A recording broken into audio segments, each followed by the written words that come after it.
Well, hello everyone. This is John Byrne with Poets and Quants. Welcome to our Center Court webinar on advancing your career with an MBA. We have some terrific panelists here to talk about what an MBA can do for you. Let me introduce them. From Georgia Tech Scheller College of Business, we have David Dieters, the Associate Dean of MBA Programs and the Jones MBA Career Center. So he knows all about how MBAs from Georgia Tech get jobs. From Johns Hopkins University, the Carey Business School, we have Corinne Brassfield, the Director of Employer Relations, who works very closely with the companies that eagerly recruit Carey MBAs. And from UMass and Amherst, the Isenberg School of Management, we have Trista Heavy, the Executive Director of Graduate Employer Relations and Outreach. We may be joined by a fourth panelist, and if she comes, I will introduce her pronto. So, Trista, let's start with you. And I wonder if you might just describe the program and what might be a key differentiator for it. So I would say the Isenberg on-campus MBA program is strategically small and boutique in size. We accept about 30 students in an incoming class. We have flexibility for students to stay for about a year and a half or 2 years. So they gives them the flexibility to accept those internships, potentially off-ramp into an online space and complete in that way, or they can technically finish the degree the December of the following of their first year. So there's a little bit of flexibility, which we think provides them with that opportunity to accept that job that they had intended in an incoming way. And I would say the thing that makes Isenberg's on campus stand out is truly the one-on-one attention that they have with our faculty, our staff, and our career coaches. From the onset of orientation until they complete and then so as alumni, we work with them on strategic initiatives that they set for themselves, their own personal career journeys and goals, and we are touch points for them on every part of that journey. And that really stands out and makes a big difference with our students. Yeah, that's really helpful. David, how about Scheller? Well, it's a great question, and I bring a perspective of someone that hired a lot of MBAs. I'm a recovering consultant of about 38 years, and when I got kicked out of the house when I retired, I wound up in the Career Center here at Georgia Tech Scheller, and I think that what I find as I look at the program, it's sort of a Goldilocks size in that it's large enough to really attract the attention of most A-grade employers. We take in anywhere between 70 and 80 full-time students in every class, but it's small enough to where I think there's a lot of sense of community and intimacy that our students have and our students have with the faculty and staff. So I think it's a great size, but I also think that the program itself is very reflective of the employment world. The reason I personally hired so many Scheller MBAs is that they were client ready, if you will. They were ready for the real world. Much of the work at Scheller is done on teams. It's not a hyper competitive environment in terms of students competing with each other, because I don't think that reflects the real world. Companies are solving problems by asking people to form interdisciplinary teams and go solve them. And I think that's what we really empower here. So I would make those 2 points as much as anything, John. Great. And we've been joined by Mary Carr, Senior Vice Provost and Dean of the Jack Welch Management Institute. Mary, let me turn to you and ask, what is it about the Jack Welch Management Institute that's different from other MBA programs? Hi, John. Thank you for having me today. Sorry, I was having some technical challenges this morning, but thank you for allowing me to join today. Yes, the Jack Welch Management Institute is unique for a few different reasons. Some schools study Jack, and ours, of course, was founded by Jack Welch about 14 years ago. And I had the privilege to work directly with him on the content. And there's really three things that make us a little bit different here. One is, of course, the content itself, which was really driven by Jack's principles and canons. And when we have a leadership lens across every every single course. We're a very prescriptive program. So some have a lot of choice, but we were very prescriptive. Jack was an engineer. Everything kind of builds off of each other. So that when you're done with the 12-course experience, it sort of all synthesizes in the end, and you're really leaving with that CEO mindset. The second is our faculty. Our faculty come with real world experience. So it's been there and done that. They take a much more consultative approach. We have faculty from Fortune 500 companies, and although the majority of them have doctorates, the thing that we stress the most is having at least, 10, 15, 20 years experience, and are able to provide more of a coaching experience in the classroom, so that when you're taking our assignments and you're building a marketing plan, you're looking at your industry, your competition, and really trying to apply what you learn. And then the third is just the student center. We are very student centric. Our students feel very much a part of the program. We read all of their surveys. Our NPS average has been averaging over 80 for quite some time now. And I still do the practice that we did with Jack, where we would look at student feedback and figure out the things that we need to change, right? So is it a textbook here? And they know this. They know we read it, we call them, we talk to them, and we make changes to try to continuously improve. And so they feel a big sense of ownership in the product and in the courses here at JWMI. So thank you. And Corinne, how would you describe the Carey Business School MBA program? Yeah, thank you. I obviously, being part of the Johns Hopkins ecosystem, we excel in the business of health. So Carey has really the unparalleled advantage of being part of the nation's first and most trusted health research system and research university and a global health system. So our students really have access to interdisciplinary programs, research, faculty, amongst various schools at Hopkins, and project work and initiatives that happen through medicine and international relations and nursing and engineering. So really a collaborative system here that students get to immerse themselves into and take advantage of. Also with a small class size. So there's individual attention, there's personalized one-on-one career coaching. You have that assigned coach from the moment of acceptance, actually, for the summer before you get here until after graduation, working with you on your career plan. And I think really being a younger business school, we attract a student who is entrepreneurial in nature and really has an innovative mindset and has the opportunity to really be impactful within the school and the system, and help build things as they see needs and as business changes. And one of the things I often say about business schools is that unlike many schools in the academy, they're more responsive to market needs. So if the market says sustainability is important and is becoming a major item on corporate agendas, business schools respond with a lot of emphasis on sustainability. Now there's a lot of talk about AI and machine learning. So I wonder, Corinne, maybe you can start this off. What current industry trends do you see that are shaping the future of work? And how is your school responding to them? Well, you stole the obvious answer. AI is exploding, incorporating that into our MBA program and our master's programs. So, and really taking learnings from our Center for Digital Health and Artificial Intelligence here at the Carey Business School. So, I think that is also kind of obviously a reason why lifelong learning and reskilling is necessary with MBAs in the program, and kind of an eye on the future for your career, being open to that, and just keeping an eye out on new jobs and reskilling, and really being able to be agile and respond to the industry. And the other thing I'll add is, obviously on the healthcare trend, is that with health spending increasing, being 17% of the US GDP, aging population, more of an emphasis on employee well-being and mental health. I think that is something that is unique to our programs here, and certainly industry trends that everyone's paying attention to, and something that our students are well suited to tackle challenges in the workplace. Now, David, I imagine you have a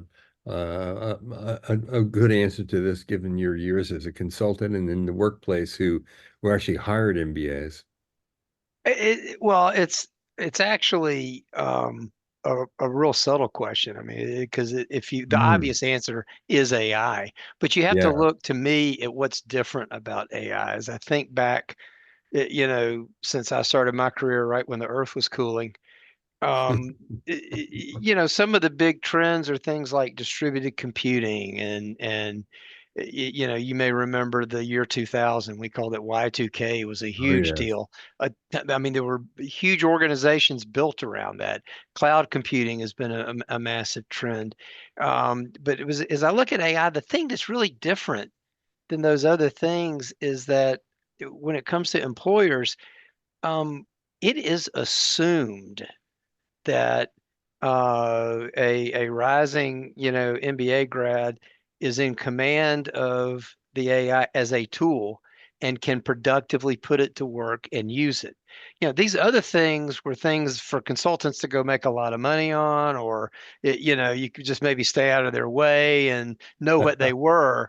No, the AI is different, John, and I really feel like um, it's affecting everyone, not just technologists.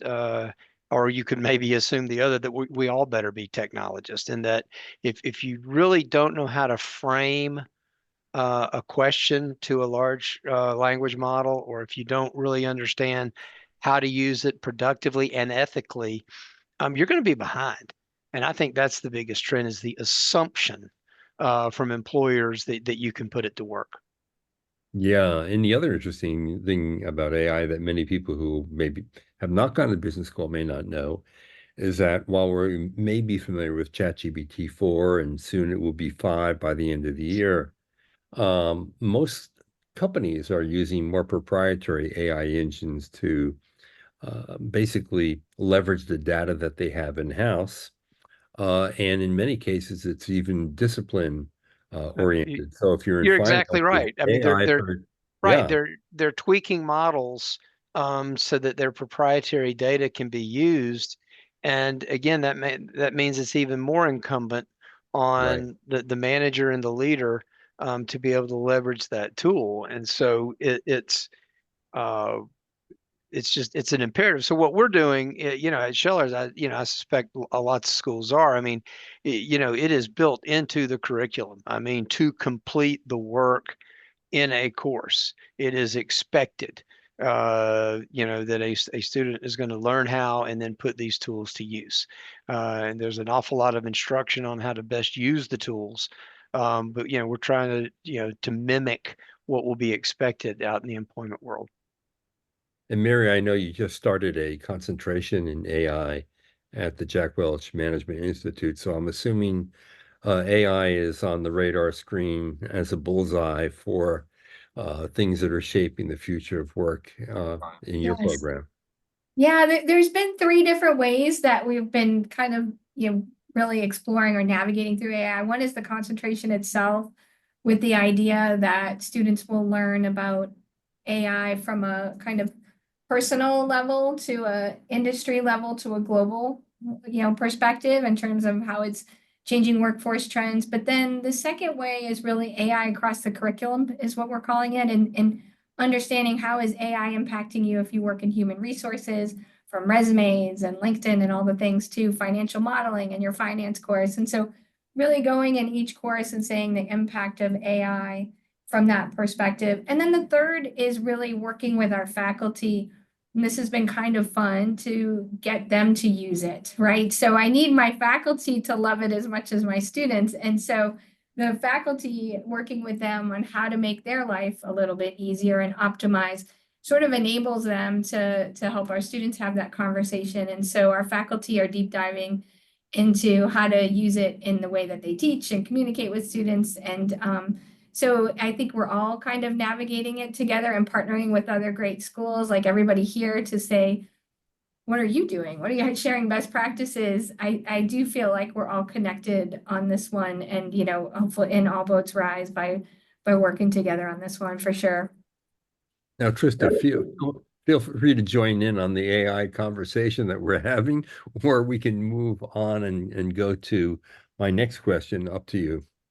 I mean, I would just say, I think everyone touched upon, what we're all looking at, right? How do we as a business school adapt how do we continue to evolve? How do we learn from our alumni and our corporate recruiters so that we are preparing our students right from the workforce? And so the other lens that I will add to the conversation, because we are obviously looking at it from a classroom standpoint, a research standpoint, but the other thing too is how to utilize AI within our career centers to serve our student populations. And so, I'm sure as many of my other colleagues here, we are looking at specific software that we have virtual headsets and AI sandboxes that our students can join and play within in a comfortable setting to advance their elevator pitch, right? To have a real conversation with a manager that might be difficult and how to deal with that. So we're also looking at AI in the Career Center in terms of how do we prepare our students utilizing some of these amazing tools that are coming out from industry. And I think also teaching our students how to use chat, how to apply some of these tools in an effective way, because we don't want to tell them don't use it, because they need to use it as leaders within their organization. So I think from an AI standpoint, on the other side, in the Career Center, we're using the tools very actively and allowing our students to dive into those as well. Now, a conversation that has increasingly occurred, and it's been consistent, yes, but I think more people are asking this question than ever before, is how do you measure the ROI on an MBA? Trista, what would you say to that? Yeah, I would say the students that we have coming to an on-campus program are traditionally our career pivoters, right? And so those students are looking to accelerate their career and pivot into a different sector, a different industry. And the return on investment is just that, right? That they are coming to Amherst, they are immersing themselves in an on-campus program for a reason. And the return is the next step in their career, the next step in their journey. And when they look back, they feel that they have achieved their goals through that pivot. And so I think the return right there is accelerating your career journey. Yeah. David, your view on ROI? It's not entirely different, from what we just heard. I think we can apply mathematics to that, and we have a simple calculator we use. It's just basically a comparison of tuition to average starting salary, and that's great. To me, though, it's a little bit more subjective, meaning you've put your life on hold for 2 years. You're investing in yourself for 2 years. Are you doing something that is more enjoyable and more fulfilling to you than when you got here? And so our mantra here is everybody's career journey is unique, and we try to focus on each unique journey. And to me, the ultimate signal of worth or of value was that journey successful? Were you able to launch or relaunch a career into something that is what you wanted to do? That is the best indicator. It's a subjective one, and it's not just a single number. But I think as long as our grads can answer that positively, then we're doing A-okay. Yeah. I will say one mistake that a lot of prospective students make is they look at starting salary and they make a calculation on ROI based on that alone. And that's a static point of view, because the MBA has a lot of long-term value. And then there are a lot of things you can't immediately measure, not tangible. But sometimes the intangible things, as you point out, having a career that's fulfilling, that's meaningful, having the personal growth that comes from that, which you can't really put a price tag on necessarily, but may be much more meaningful in terms of your actual ROI than a simple number based on your post-MBA salary versus your pre-MBA salary. You said it far more eloquently than I did, but that's exactly the point. Well, yeah, I agree. Corinne, your view of ROI on the MBA degree? Yeah, I agree with everything that's been said. I think it's obviously you can look at salary, you can look at job title, but it's such a personal question for each student, and it's so individual into everyone's journey and story and the why behind the MBA degree for them. So I think that we really we work hard to try to understand those stories. Yes, we're all working hard to collect the outcomes and get the data from our students, but we want to know beyond that what, like, yes, we have 3 months, but did you accept at 3 months and 1 day? We want to know that story. We want to know your why, and we want to celebrate your successes with you. So I think we also want students to be satisfied with their journey. We want people to be fulfilled in their work and to feel like they're, and it ties in with Carey's missions to make lasting societal change. We attract a lot of students here who want to maybe go into fields like public health or go into impact investing or something like that, where it's a different maybe trajectory, salary point than what other MBAs might be seeking out. So we're proud of the fact that our alumni often answer, and when we do surveys, that they've grown in career level and they've grown in salary since leaving Carey. We do those surveys 3 and 5 years out, but we know that it's such a unique journey, and if students are happy with where they landed and we can help facilitate those connections for them, we're all, again, feeling like we did our job. Yeah, and you raise an important point. I mean, oftentimes starting salaries are obviously a function of location and a function of what career you choose. So if you go to a school where they're lucky enough to put a lot of people in private equity and hedge funds, the starting salaries are going to be higher, but that may not be what you want to do. And so looking at that data point may not be all that helpful for you in choosing the right MBA program. Now, Mary, at your school, the majority of your students are already fully employed, Yes. and then you might measure the success by increases in pay, increases in responsibility through promotions and things like that, right? Yes, we do. So it's interesting, and you're exactly right, because they're fully employed. We look at ROI on a course by course and assignment by assignment, right? Are you applying this assignment in your job today, coming back and telling us about it? But we do a couple of things. We survey them in the capstone course, and I meet with graduating students in the capstone every term to touch base with them and say how, this was a tradition that started with Jack.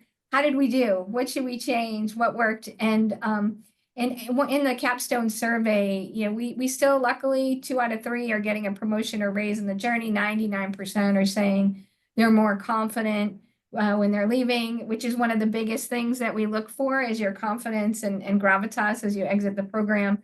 Would you recommend it to a family or friend or peer? And do you consider it a good investment?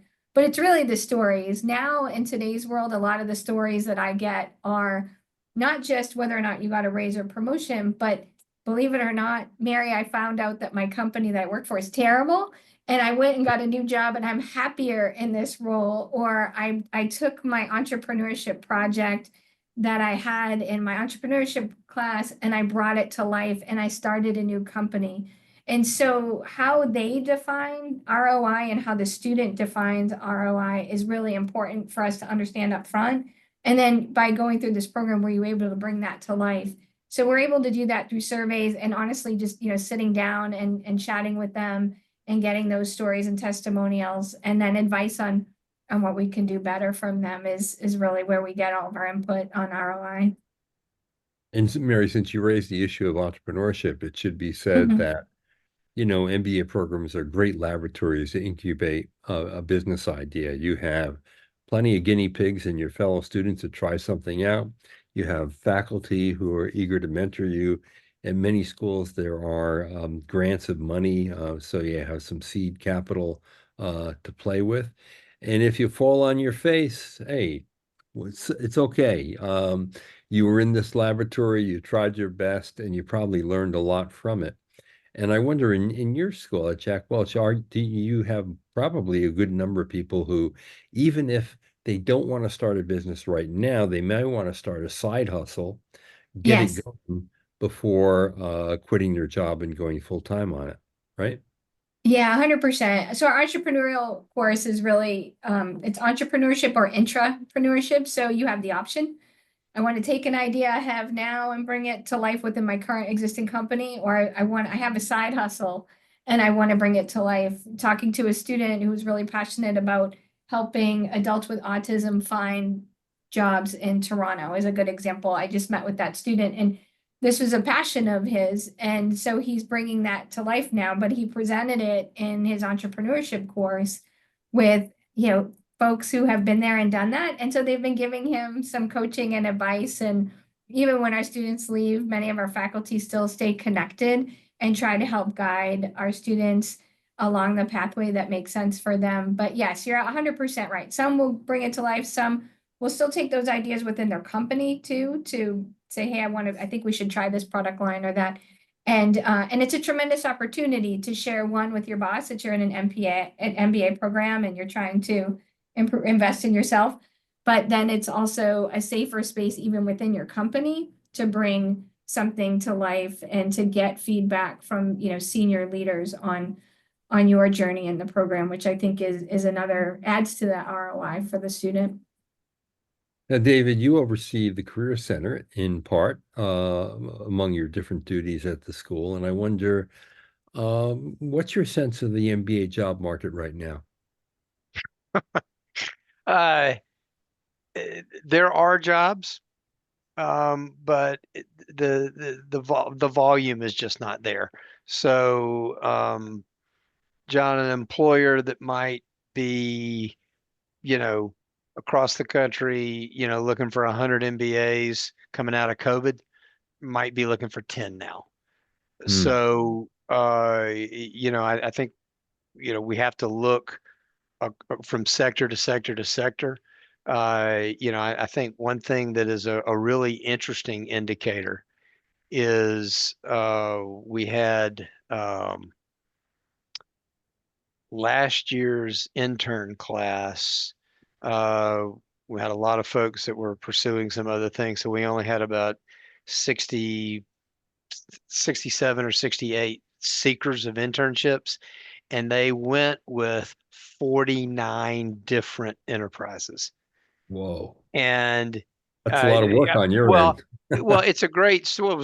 They did the work. I mean, we enable the work, but Right. I mean that's a great story in terms of breadth and diversity and variety.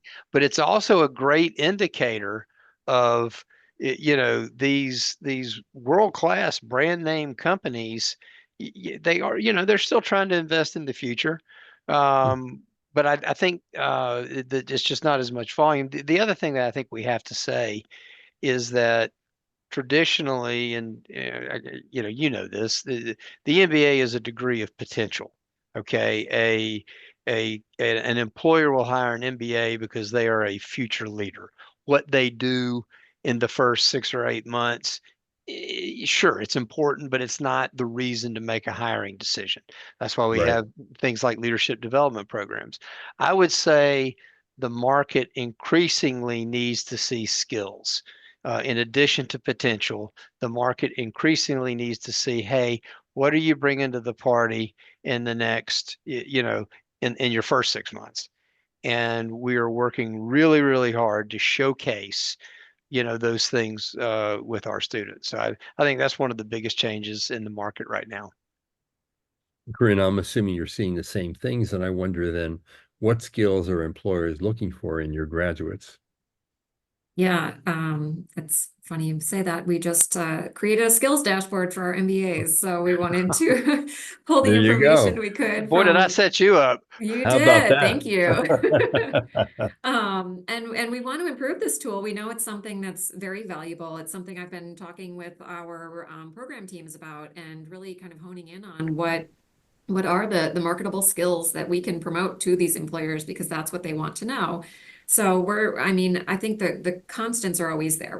They want people who are good communicators, who are good presenters, who are good writers, who are critical thinkers and strategic thinkers. So, and I think being agile and being able to pivot and having that growth mindset of being a lifelong learner are things that are critically important, as well as we've all talked about with the rapid pace of technology changing and the workplace changing. The one thing I'll add is a global mindset, and that we think that we very strongly value that here at Carey, having a super global population within our programs.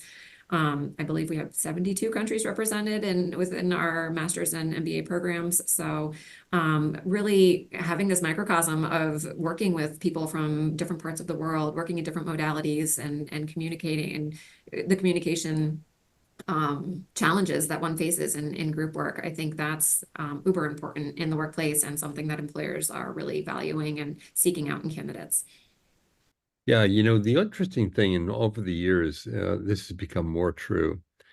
The basic functions of business taught in a business school, and we're talking marketing, finance, accounting, operations, statistics, strategy, are almost table stakes.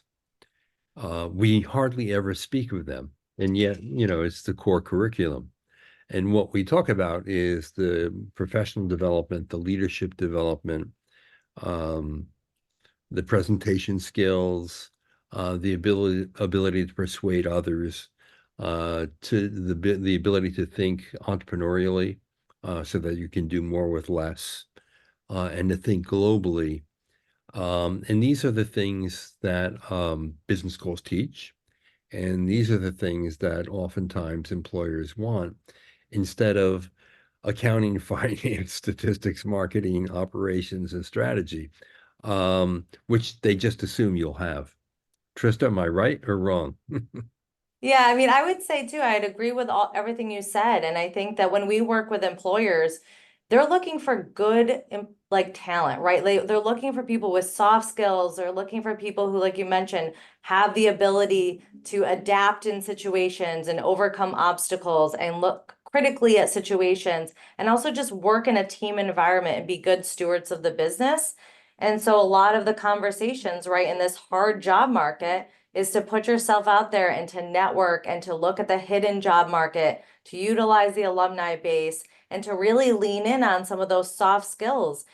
Because we know as a business school that employers will always hire good employees, right? Like even if a position is not posted, if someone can network their way in, they can move around once they're in, right? So I think now, so more than ever, when the job market is what it is, we're teaching our students to be adaptable and flexible and lean on soft skill development and network more so now than ever. Yeah, and networking is obviously a critical skill that will serve you well over the course of your career. And it's kind of like a kind of bread and butter topic in business schools. It is developed, and the truth is, most good jobs are hidden from public view.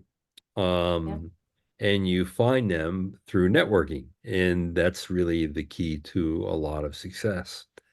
Um, Now, I wonder, Trista, if I were to ask your employers what they most like about the Isenberg graduate, what would they tell me?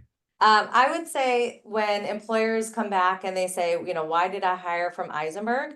A lot of the conversations around really rolling up your sleeves and being able to dive into the work, right? We like the grit and the kind of challenge that our students love to walk into in an employer. And I also think they would say that they lead with they're humble and they bring people along. They work in a good team environment, right? I think collaboration, that's how we get things done. And that's something we encourage. I know we've touched upon it that, a lot of our schools are not meant to be peer-to-peer competitive. They're really supposed to bring people along in the environment. And so I think our employers recognize that outside of the classroom. Yeah. David, what would employers of a Scheller grad most appreciate? I think what we hear is, ability to function really well on a team, ability to not just build effective relationships, but actually enjoy the process Mm, of building relationships, and to be effective, working with other people. I think we also hear that they really value our grads' problem solving skills. But more than anything else, it's the people side, the communication skills, to be able to communicate a complex idea in a way that their audience can understand. I think those are the things that we hear the most. yeah, fascinating. Again, No one's saying, "Hey, boy, your graduates read a balance sheet and an income Man, statement." those debits Well, equal credits every time. We love that. No, I hadn't heard of that one though. yeah, But Corinne, you said it. You use the yeah, term table stakes. It's totally, assumed. It's exactly assumed. right. That's right. And even data analytics today, Absolutely. is table stakes, even though, probably in the last 10 years, maybe 5 years, that's been a heavy emphasis at Right. most schools. And we've seen a proliferation of graduate degrees in business analytics, but that's assumed as well from an MBA Yes. graduate. Corinne, what would your employer say about your grads at Carey?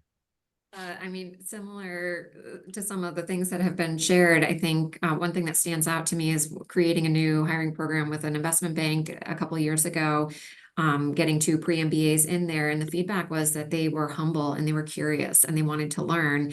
I think sometimes students feel an inferiority complex when they get into these high-level programs or top employers, and they're like, gosh, I'm surrounded by such smart people. And we tell them, you're one of them, but believe in yourself. But the employer recognized that they appreciated that our students were they came in wanting to soak it all up and were honest about their learning curves and opportunities and really took advantage of the opportunity that was in front of them.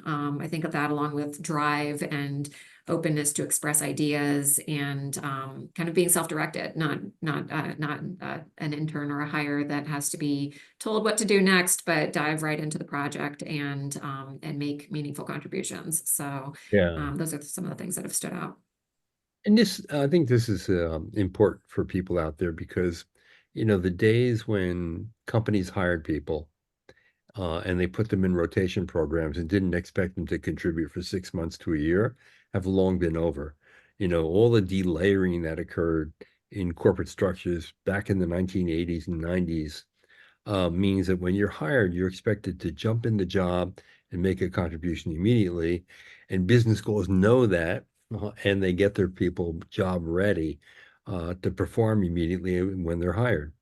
Now, Mary, in your case, I would imagine what employers are looking for is sort of advanced skills because they already employ these people and they want to see some more leadership potential in them, right?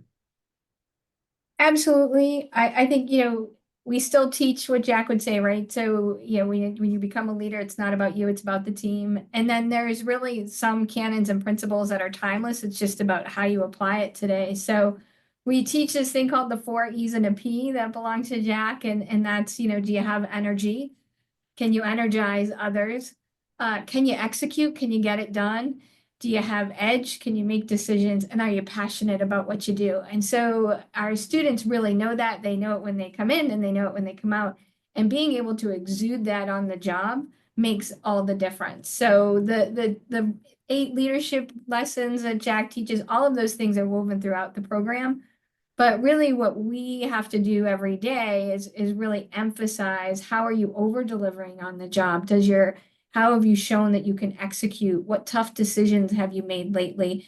And can you articulate that in a way in which your employer immediately can see the improvement that's coming out of you, as you go through the program? And so with working adults, it's always having those conversations about how are you doing that today? Tell me about over the last 10 weeks of your course where you've exhibited that in the workplace. What did you try differently?